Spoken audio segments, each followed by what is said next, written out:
Hello and welcome to episode 2 of Psychotic Pussy. We're gonna get a song, I think, but for now you get Psychotic Pussy, Psychotic Pussy. Yeah, Okay. written by us right now. Okay, so I'm Bridget and that's Marissa. Sorry for Hello. the apparently very crummy visual. And we are talking about infertility today and the psychological effects and some treatments. So, infertility. Let's just dive right in. Also, we're sober this episode. Yeah, so surprise announcement, Bridget's pregnant. Woo! It's very early. I'm only 11 weeks, so it's not really public knowledge, but I guess it will be. I just want to let everybody know that she promised me that we would be able to get wine drunk and make these episodes, and now I'm just an alcoholic and my sober sister. I'm just very annoyed. Very annoyed. I know. I'm annoyed as well. Do you know how many times a day I see like a margarita on Instagram and I'm like, I really love margaritas. It's killing me. It's killing me more than I thought because I don't drink that much. I was like, I can do that. Wow. It's actually tough. It's always worse when you can't have it. When you have the option, it's easier. Yeah. Yeah, exactly. That and sushi and liver. There's so many things there's so many rules when you're pregnant. We should do a whole episode on that. I could I was going to say, this is infertility. We need to get back on track. We do need to get back on track. Okay, so infertility is defined as failure to conceive after 12 months of vaginal penetrative sex during ovulation with the same partner. So if you're not having sex during ovulation, you don't know if you're actually infertile or subfertile. And if you're having sex with different partners, you don't know who is having the subfertility issue. So it has to be 1 year during ovulation with the same person, because then you both need to be investigated. Mm-hmm. So 1 in 5 couples age 30 to 39. So that's basically everyone once you hit 30, because that's just how the world is now. Like everyone's getting married later, everyone's having babies later. So once you hit 30, 1 in 5 couples will struggle to conceive. So no one is alone. They're not isolated incidents. It's extremely common to take over a year to conceive. And it's 1 in 8 in people under the age of 30. So it's common, but there's still a lot of stigma around the subject, and the topic is obviously highly emotive. People feel like, am I a failure? Is my partner a failure? Like, why can't we get pregnant? And a lot of times we don't even know. Up to 50% of cases, at least for us, our clinic in the UK, our subfertility, 50% of them we actually don't ever have a reason. It's just idiopathic subfertility. Struggling to conceive has very obvious psychological impacts. So there's a lot of feelings of inadequacy, failure, letting your partner down. People feel like they're being denied their ultimate dream, which was to start a family. According to Rooney and Domar, infertility is often a silent struggle. Patients who are struggling to conceive report feelings of depression, anxiety, isolation, and loss of control. Depression levels in patients with infertility have been compared with patients who have been diagnosed with cancer. Wow. Yeah, I know. This is the importance, I guess, of reviewing sisters' notes. We have the same paragraph. I have that same study in my opening line. Oh my God. No, I find that comparing it to patients diagnosed with cancer, that's how crazy is that those levels? Well, because they're both long term. When you think about it, if you say you have cancer, what's going through that person's mind is the long term implications. And I think the same thing happens for people when it's maybe you don't have good egg quality, your ovarian reserve is poor. So they hear that, and all you can think of is the long term consequences and what that means for your future and your future family. What's interesting too.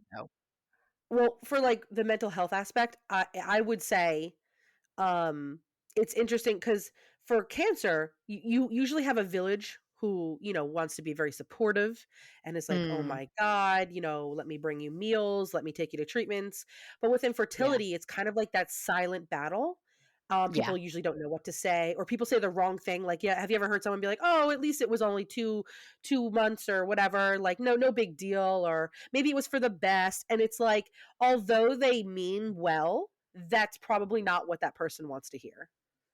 Yeah, of course. Or just keep trying again, do it the old fashioned way, how we used to Mhm, do it. Why do you have all these tests and why do you keep going to the doctor? And it's like, you were 20. Like, with all due mhm. respect, it was the 70s. You were like fresh out of high school. Right, Like, right. times were different. You got married much younger and you had arguably a decade longer of ovarian reserve. Because if you start when you're Yep. 20, that's a decade more Mhm. of trying than starting when you're 30. Yeah, And yeah. I think people don't realize that. And they're just like, oh, millennials just going to the doctor all the time. Just put romance in it and do it like we used to do. And it's like, you don't understand actually, though, that as a woman or someone with eggs, with ovaries, it is a battle against the clock. And it's very Yep. unfortunate. But that is the cruel reality of having ovaries is they will decline every single day we live. They never get stronger. Lovely, They decline every hour we live and age. So lovely. I know, isn't that so depressing? It I is hate very saying that. depressing. But yeah, It's and I just and I feel like you that's know, why it's definitely more isolating, I would say. which leads me into the next point, actually. So, despite Okay. the prevalence of infertility, the majority of infertile women do not share their story with family or friends. So, it increases their psychological vulnerability. And the inability to reproduce naturally can cause feelings of shame, guilt, and low self esteem.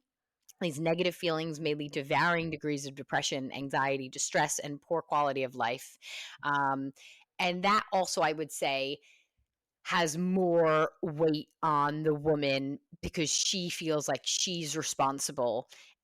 Especially in certain cultures where you're expected to have a lot of children quite quickly, and you just feel like you're letting them down, you're letting your in laws down, you might be letting your culture down.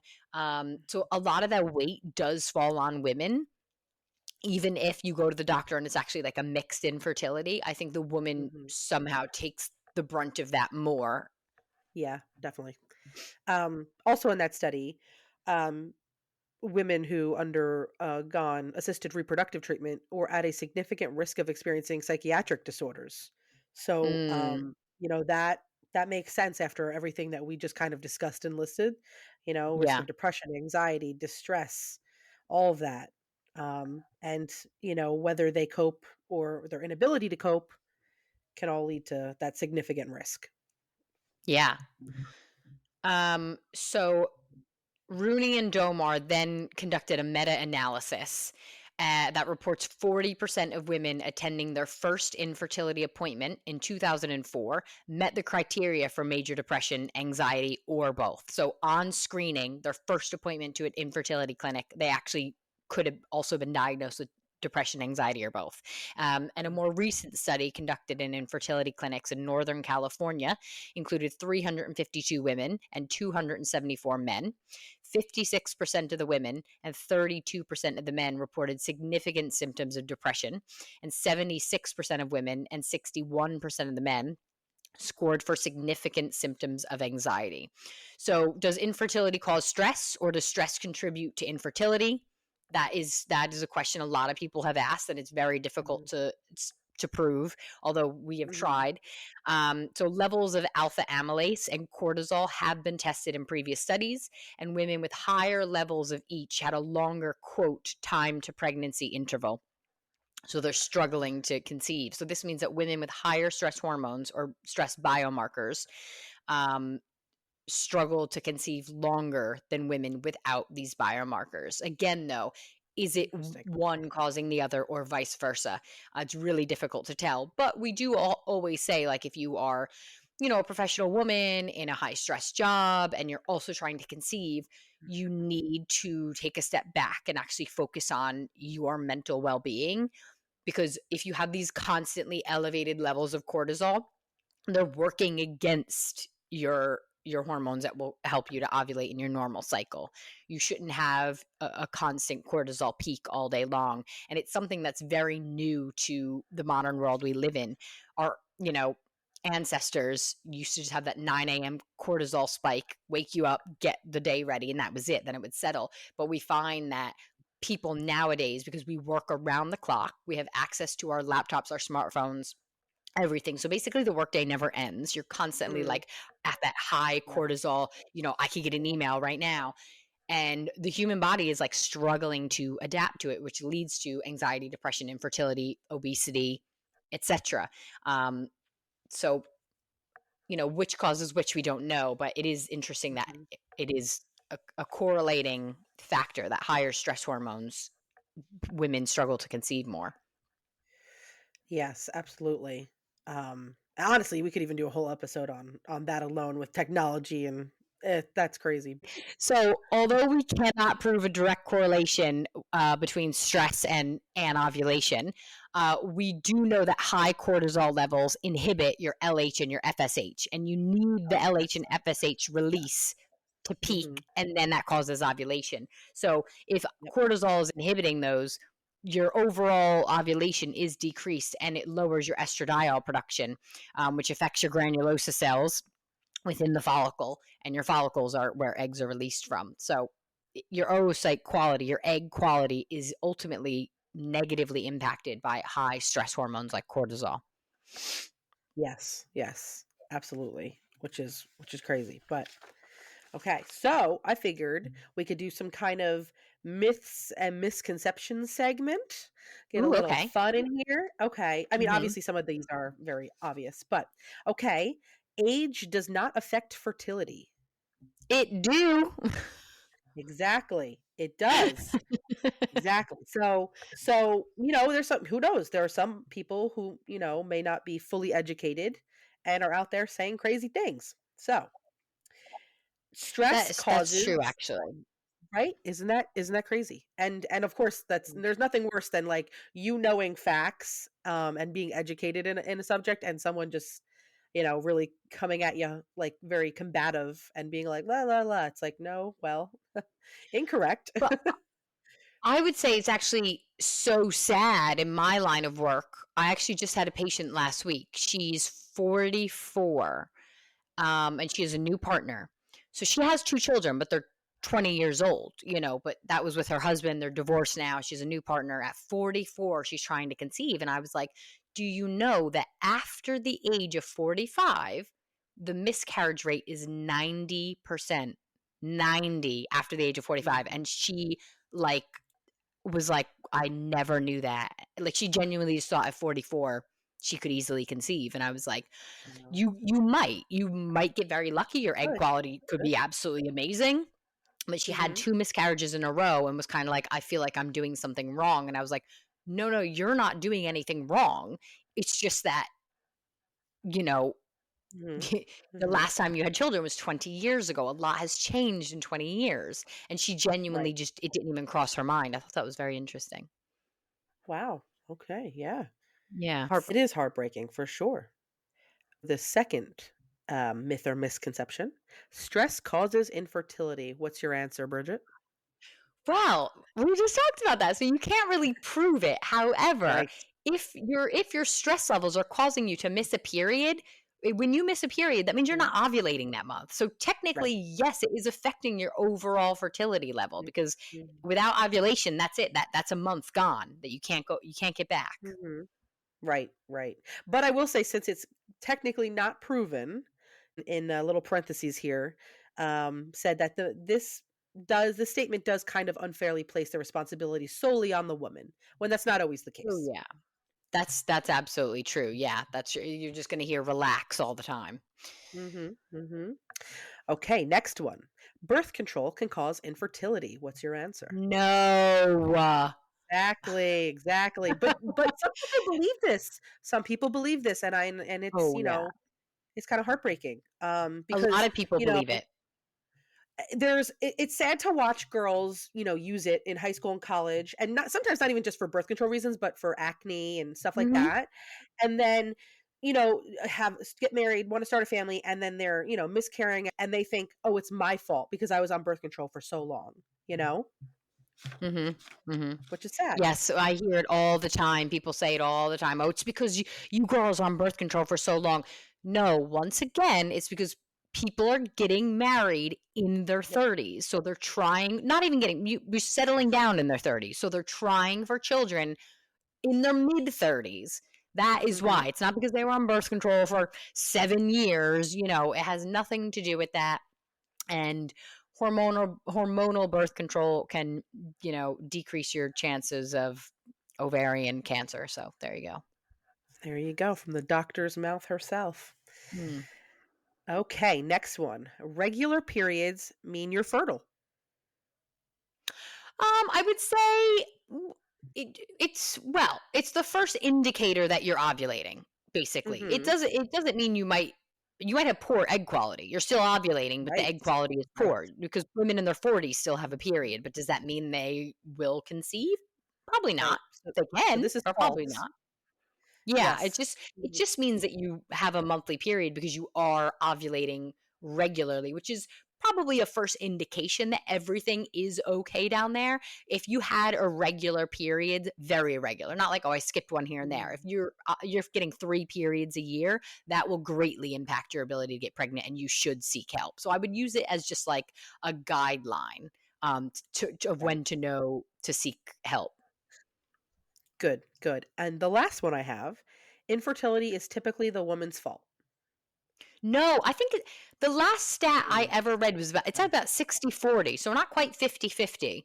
So, Um, according to the National Institute of Health, one mm, third of infertility is caused by male reproductive issues. yeah, yeah, well, So it's one fortunately third male, one third female, and one third by both or unknown factors. that's a nice little split. So, Fortunately, as though, male Dr. infertility is easy to fix. Yes, well, Dr. Kayani says infertility is a people problem, not a female problem. Yeah, definitely, definitely, So, and it is a bit interesting in some certain cultures, the men don't want to give, a sample for semen analysis because they don't wanna know, and they think, "Oh, it has to be her right. problem." I have seen that, Mhm. um, Mhm. way back when I was doing just like an observership in Miami. I don't Yes. really see it very much anymore, but in certain cultures, the men would straight up refuse to give us a semen sample, and we're like, "Well, we've investigated your wife and everything looks okay." It could be that one third of we don't know, but it would really help if we had a semen sample, and they would just be like, "Nope, it's not me." So, So, well, that would which is I feel like that's hard on the female partner because, here it is you're trying to have a baby and you're like, "Is it me?" And you feel like it's you, but the doctor's saying it's not and would love a sample from your partner and your partner's like, "No." You know? extremely frustrating. Mhm. So that Yeah. that that could I mean, I can only imagine from, like, the mental health aspect. So, how couples, in the beginning, they can be very much on the same page, but as they go through these Mm. trials and tribulations, may cause a separation or a crack, so to say, in the foundation of the relationship. I mean, let's just talk about the cost of infertility treatments. You want to talk Mhm. about a crack in your relationship. Eventually, one of you is going to say, I want to keep going. I want to keep doing another round of IVF. And the other Right. partner is going to say, we cannot financially take on this burden anymore. And then it's like, well, do we want to give up, this idea of ourselves with a child that I carried? Or, do we want to basically give up our house? I mean, so Right. that's another major implication for rifts in a marriage or in a relationship is just the financial burden of it all, the cost of chasing this dream of a family. I mean, it does very much feel like buying, like, a lottery ticket or a gamble, because it's not a guarantee. You're throwing money No. into something and you're Mm. hoping and praying. Yeah, seriously, it is. I mean, science has come so far, but it is not an exact science. It is no guarantee that you will achieve pregnancy, keep the pregnancy. So people who do IVF and successfully carry a pregnancy are extremely lucky, extremely fortunate. Basically, everything just lined up perfectly for that round of IVF that it was successful. Um, and every other couple has the sad story that month. So, it, yeah, Yeah. It's rough. Very It's definitely difficult rough, process. especially for that kind of money. We're not talking about change here. So, like you said, it's a burden, financial burden for sure. Yeah. So Um, that's a lot to handle. yeah, this is why it's such an emotive subject, and you really need to tread lightly when you're speaking about it with people because they've thought of all this all Of day, course. all night. It keeps them up all night. Mhm, They think about the finances. They mhm, think about how their relationship is being affected. They think about mhm. what all these hormones are doing to their body, how it makes them feel, and the constant bad news. So it is Yeah. a really, really tough subject. And I think the advancement of reproductive medicine is amazing and it's so impressive. But unfortunately, the way it's portrayed in the media is that, oh, you can't have, oh, just get IV, just go have IVF, you have a baby. And so people go into it like, yeah, I'll just have a baby, I'll just do IVF. And, you have to manage expectations and be like, actually, it might not work. Just because we do Right. all the right things and you take all the medications, it still might not lead us to a live birth at the end. Right. Absolutely. Which is hard to hear. I can understand that. Yeah. Um, I mean, also a little bit more into like the mental health aspect of it. I've had to speak with clients with infertility, and it's hard to watch them because they say things like, I'm so happy when relatives or close family are announcing births, but it's also hard to want to show up and be present when you're thinking, why isn't it my turn? Why is it theirs? Hmm. What could I have done differently? What did I do wrong? Stuff like that. Hmm. And they want to be happy. They do. And I think that I try to help build that bridge where they come in very black and white thinking where it's like one or the other. But I'm like, you can still be sad for yourself and happy for them at the same time. Like two can coexist. It doesn't have to be Mm. one or the other.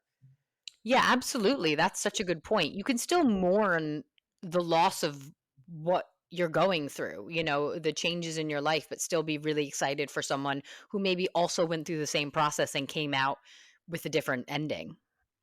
Yeah. Yeah. But yet we can also, I can understand why that may be hard, and we usually will work through that in session. Yeah, absolutely. Absolutely.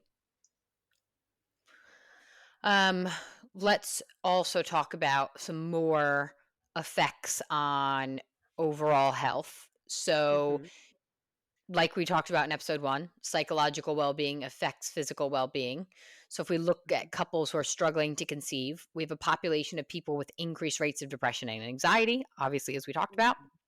But these comorbidities greatly impact your physical health. So we end up seeing couples go on to develop cardiovascular disease, diabetes, obesity, and cardiovascular disease, including atherosclerosis, has negative impacts on male fertility specifically. So you kind of get caught in this vicious circle. So blood flow to the penis can be impeded and can cause erectile dysfunction. Women who Mhm. develop diabetes and obesity can display other symptoms of polycystic ovarian syndrome, including anovulation, so not ovulating, not having a regular period. And these couples end up, in this vicious circle of infertility affecting their mental health, which impacts physical health, which impedes fertility, and so on. It just feeds itself. Ah, yes. Yes. Which is, it's hard. That is a vicious cycle. It is, yeah. It's a cruel one.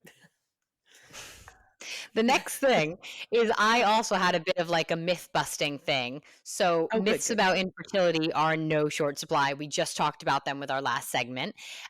People love to assume why modern couples are more infertile than previous generations. By all stats, that is true. Oh, In reality, but in reality, the age specific fertility rate has declined for every generation, according to the Federal really? Reserve's article, Work, Leisure, and Family, from the silent generation to millennial. So every generation, as it goes on, for those age matched counterparts, fertility has declined, which is very You know, interesting.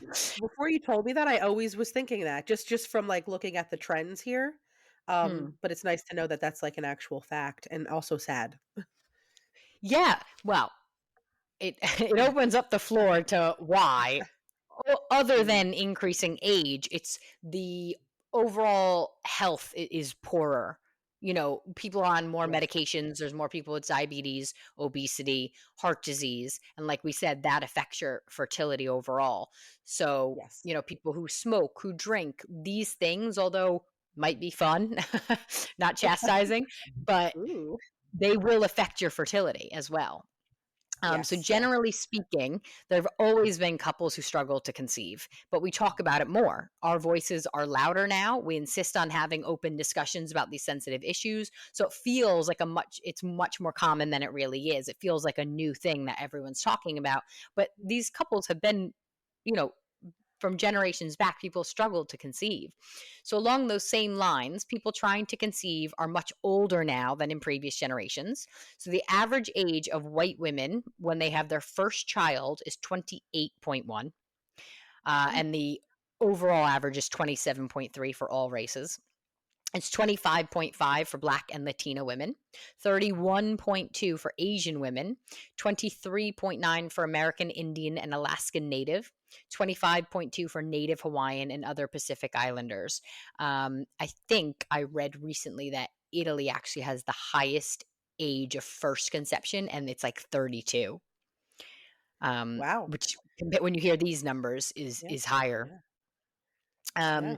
in 1910, the average age for the birth of your first baby was 21. So our egg supply deteriorates over time, no exceptions. Peak fertility for most women is from 22 to 27, 18 to 31 years broadly.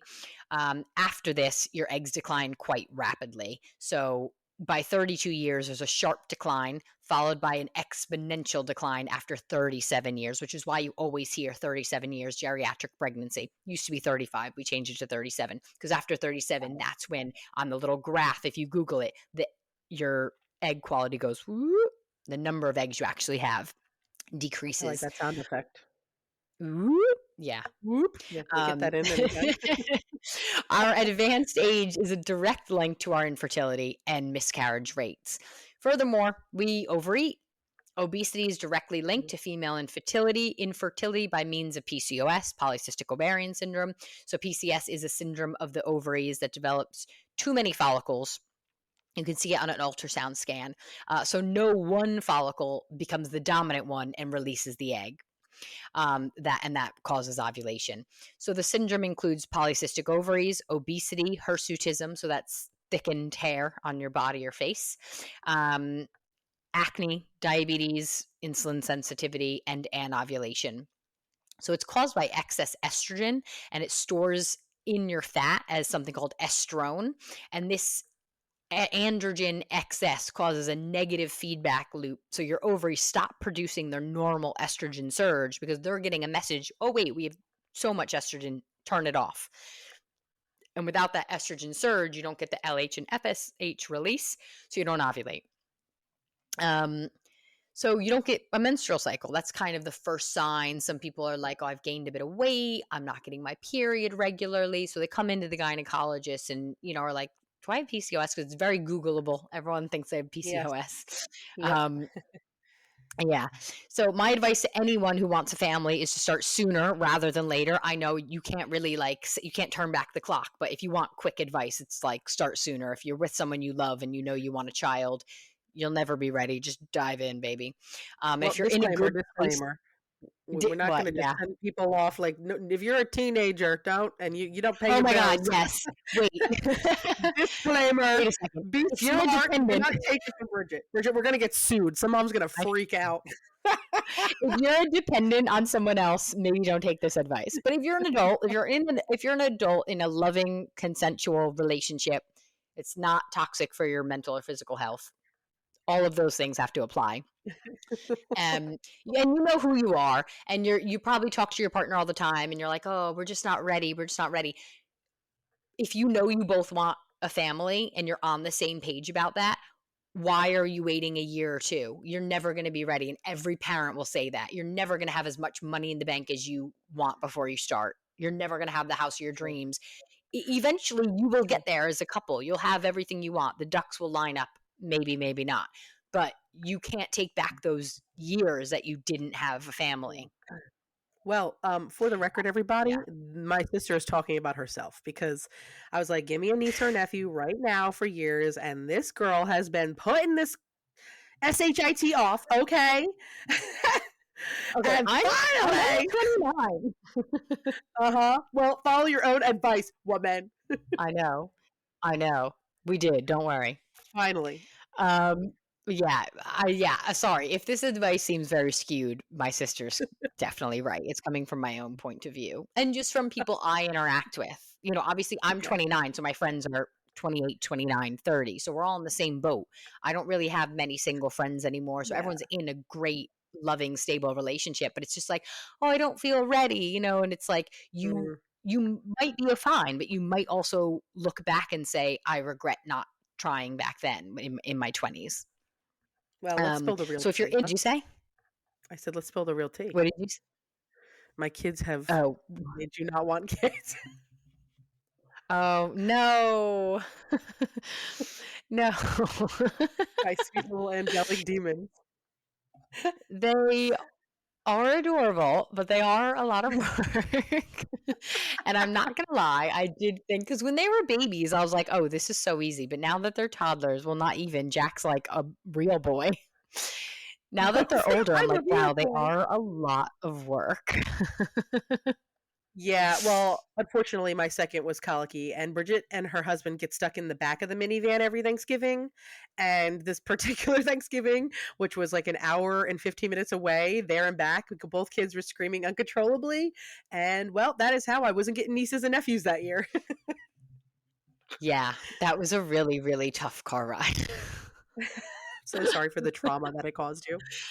I was just like, how does Marissa ignore this on a daily basis? Now we're putting people off kids, Marissa.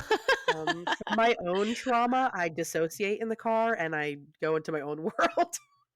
You really do it well, though. I was impressed. I was like, I how do. is she just like carrying on with normal life when I honestly need earplugs right now? You have to. You have to learn to adapt to it, Bridget. You will. You will. We'll see. We'll see. It's the final countdown. I'm giving such mixed messages. I'm like, definitely don't do it. But then I'm like, hey, babies, okay, it's all just wasted time, ladies. Dive in. Like, take from this message what you will. If you think you can't have a headache for probably 7 years, don't have a child. That is what they make Advil for, Bridget. That's true. This is not sponsored by Advil, by the way. Would you like to Yeah, but sponsor maybe us, it could Advil? be. Yeah. Yeah. Um, I'll leave it at that. There you go. I love Sorry, I I've, love I've my niece and nephew, I, but yeah, I've definitely interrupted Bridget's little fact finding list. I'm sorry. Continue. sorry. Okay, so I'm just saying that if you're in a good place financially and emotionally, start family planning. And that doesn't mean like jump in bed, have a kid. It just means that like start thinking about a realistic timeline. Think about maybe freezing your eggs for the future. Because at the end of the day, you're never going to be fully ready. It doesn't exist, but you know for sure that you will want a family someday. If you know that, if you're like, I am someone who wants a family, and that won't change, then you need to start planning in the back of your mind at least, because you can't wait for all the ducks to be in a row. It will never happen. They'll fall into place later. Realistic timeline. I'm with someone I love.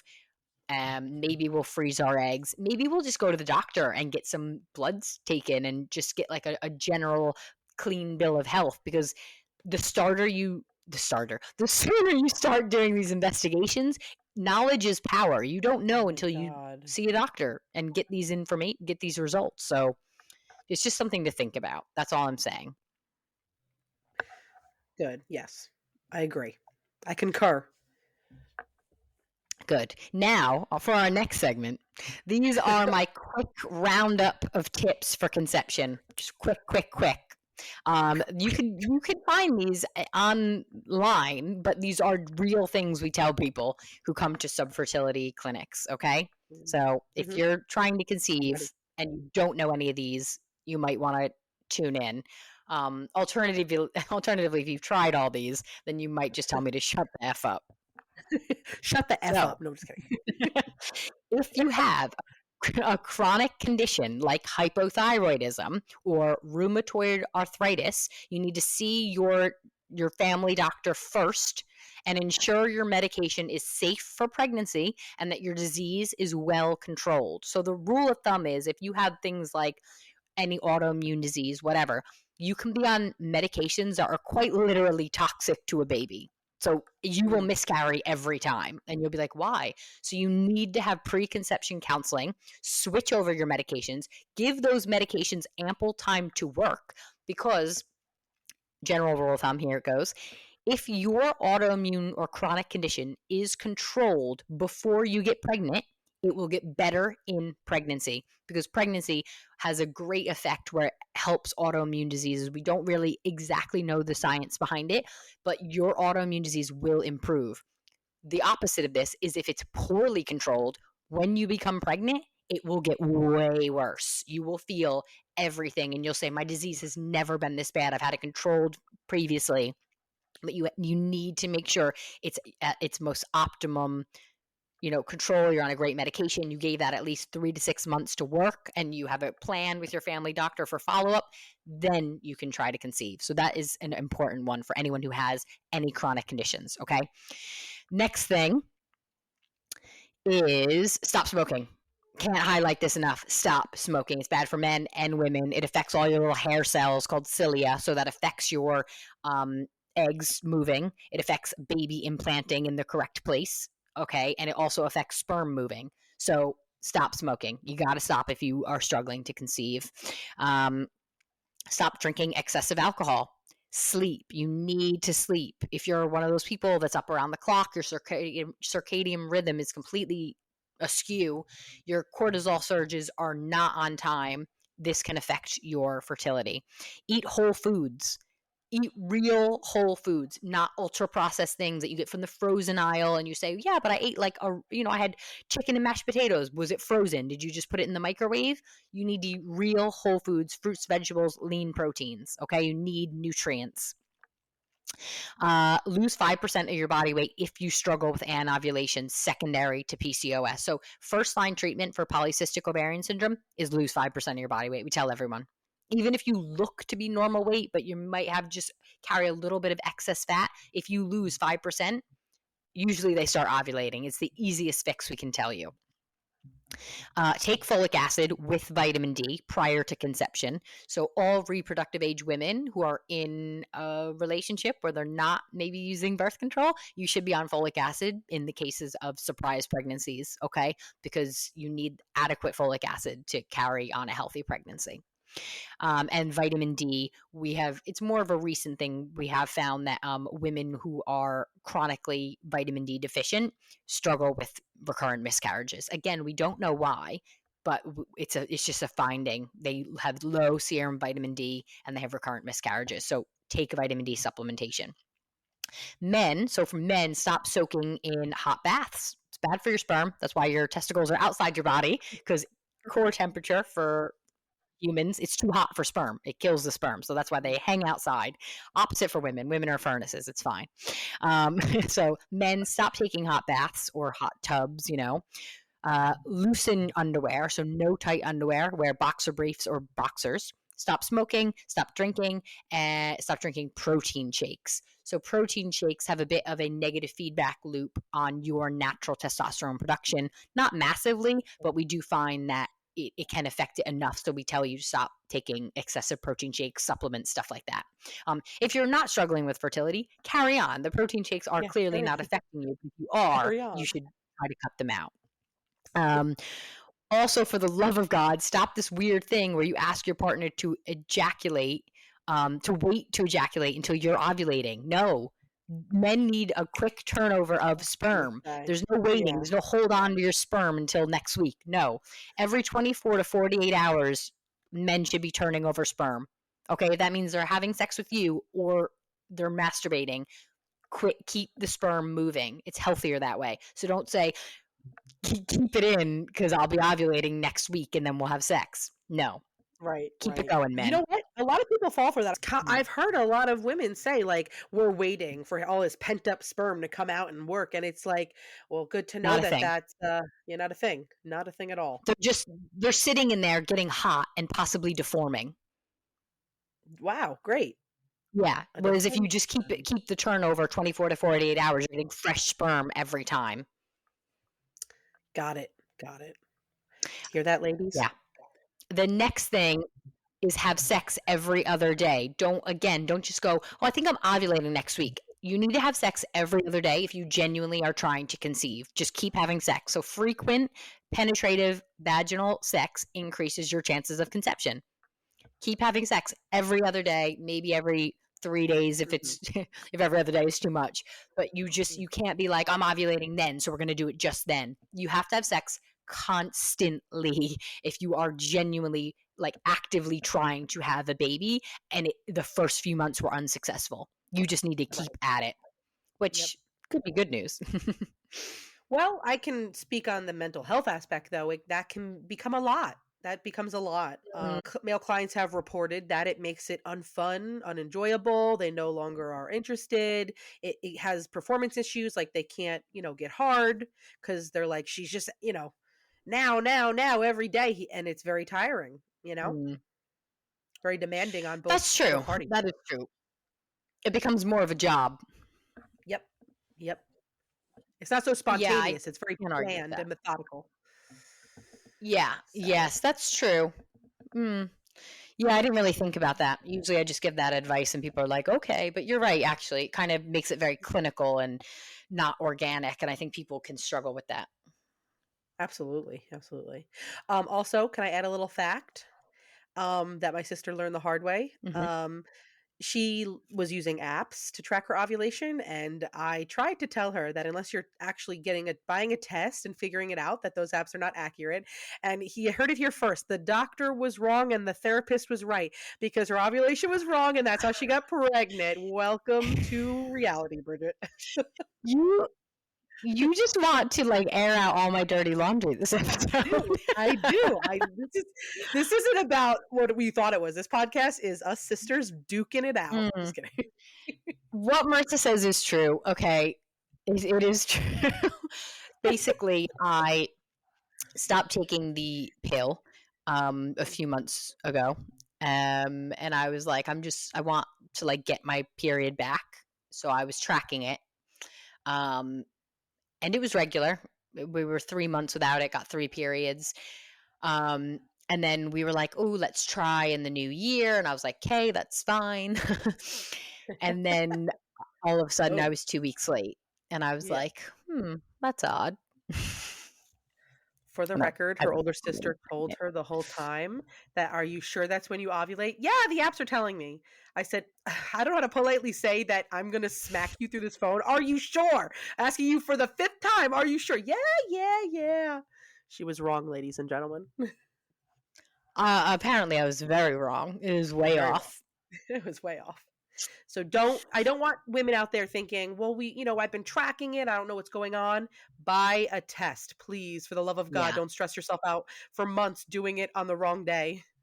Yeah. Oh, yeah. No, if you are like again, if you're actively trying and you want to know Mhm. when you're ovulating, you need an ovulation test kit. Yeah. The whole 2 weeks from your period thing, it might not be accurate. You need to definitely know, are you ovulating? And then if you're like, hey, I've not ovulated at all for a couple of months, again, that's when you need to seek help. Yep. Yes. Yes.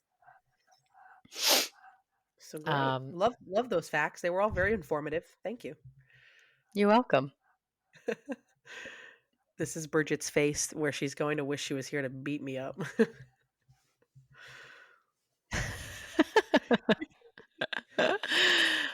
Oh, it's a lot to take No, in. I know. it is, but it's good. A lot of people don't know all the facts, or with technology these days, Google search. Sometimes you're getting the wrong facts, so it's good to hear from a doctor. What's the correct facts here. So I think overall we have definitely went over a lot with the physical and mental aspects of all that's involved with infertility. Mm. And there's a lot. Obviously, there's probably even stuff that we haven't even dove into really with this. This topic is huge. Mm. Um, Yes. and yeah, we were even going over a little bit of the internal struggle, and obviously for people who are going through it, that is obviously way bigger for them. But Mm. overall, there's a lot to think about when deciding to go the IVF route and all of that, and all that's involved mentally and financially. Mhm. But it's important to know the facts for sure, because there is a lot out there, and we don't want you just believing everything that they put out there on the internet. Yes, absolutely. It's really important that if you want medical advice, you seek medical advice from a professional. You need to have facts and you need them told to you plainly so you know exactly what you're dealing with and what you need to do, and how to do it safely. Absolutely. Absolutely agree. So, yeah, that is our segment this time, ladies and gentlemen. So, hopefully, you enjoyed it. We still, like we said earlier, we need like a intro and exit song, but We do. for now, it's our lovely voices that you're hearing. Woo! Episode 2. If you have any questions, let us know. Um, I think Uh, people have most questions about IVF all the time. for sure. Actually, obviously, you could reach out to any of our Instagrams, which, if you're following New Path Therapy, which is mine, or Bridget's. Bridget, what's your handle again? Dr. Misconceptions. Yes, which by the way, we're following each other. So if you only find one, you could find the other through that page. But we're actually about to start a page for this podcast, as well as probably I'm going to get Mhm. a Gmail up and running soon, Bridget, for like when you say all questions. So those are Yeah. obviously TBD right now, but probably by our next session, this will all be up and running. So when you do have questions or you want to speak to us, you'll be able to. Yeah, that's a great idea, actually. Yeah, we will definitely have an Instagram page for this podcast, which will release episodes and other posts like that. We just don't have it yet, but we will. We are slackers. Just kidding. That's another episode, ladies and Mm, gentlemen. yeah. But yeah. So I think that's everything, right, Bridget, for this episode? Yeah. I think we're good here. Uh, Thank you for tuning in. Probably yes. just a thank you to our mom. Yay. Our Yay. only listener. Our only listener. Oh, that's sad. Hey, my husband and your husband will probably listen, right? Maybe. We have 3 listeners. All Our right. fourth. Good night, good morning, good afternoon, whatever time it is for you. Au revoir. Au revoir. And we're out.